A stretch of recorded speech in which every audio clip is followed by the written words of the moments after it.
Run the code online or download from codegive.com, link in the description below. Apache Airflow is an open source platform for orchestrating complex workflows. The bash operator is one of the many operators provided by Airflow, allowing you to execute bash commands or scripts as part of your workflow.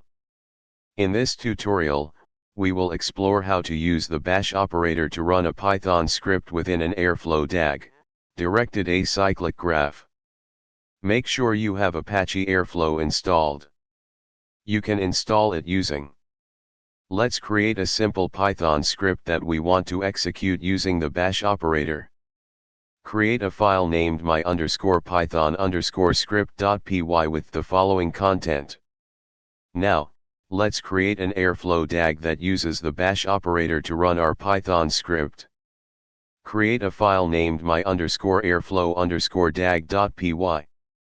Replace /path/to/my_python_script.py with the actual path to your Python script. Access the Airflow web UI at http://localhost 8080 and enable the my_airflow_dag. Trigger the DAG manually or let it run according to the defined schedule.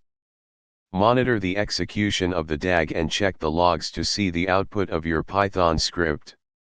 Congratulations! You've successfully created an Airflow DAG using the bash operator to execute a Python script. This is a basic example, and you can customize it further based on your workflow requirements. ChatGPT